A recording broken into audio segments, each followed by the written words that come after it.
문재인 정부 당시 집값 변동률 등 국가 주요 통계를 조작한 혐의로 전 청와대 정책실장과 국토부 장관 등 11명이 재판에 넘겨졌습니다.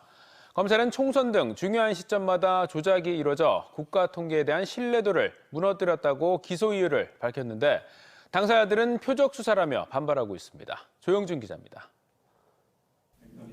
지난해 9월 감사원의 수사 의뢰를 받은 검찰이 문재인 정부 당시 국가통계 조작 의혹에 대한 수사 결과를 6개월 만에 발표했습니다. 대전지검은 대통령 비서실 주도로 주택과 고용, 소득 통계가 4년 넘게 조작, 왜곡된 정황이 수사를 통해 확인됐다고 밝혔습니다. 공직자가 부동산 원의 지시사항을 전달하며 조직적으로 그리고 지속적으로 주택 통계를 조작한 것으로 확인되었습니다. 검찰은 이들이 문재인 정부 출범 직후인 지난 2017년부터 125차례에 걸쳐 수도권의 주택 매매와 전세 가격 변동률을 의도적으로 조작한 것으로 보고 있습니다.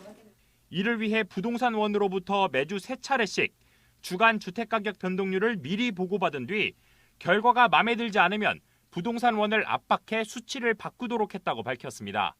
특히 이런 통계 조작이 정부 주도의 각종 부동산 대책 시행 전후나 제21대 총선 등 정치적으로 중요한 시기에 집중됐다고 덧붙였습니다.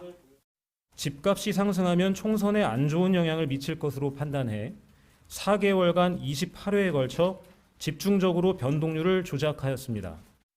이 외에도 비정규직 수치가 늘어난 이유에 대한 왜곡된 자료를 발표하고 최저임금 인상으로 소득 불평등이 해소됐다고 발표하는 등 고용 소득 통계 조작 혐의도 더해 검찰은 모두 11명을 기소했습니다.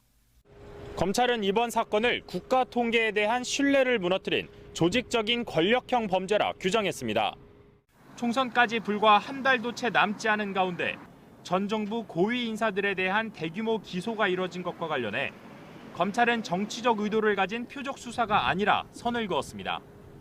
한편 김수현 전 청와대 정책실장은 부동산 통계를 조작하거나 국민을 속이지 않았다며 앞으로 재판 과정에서 무죄를 명명백백히 밝히겠다는 입장문을 냈습니다. TJB 조형준입니다.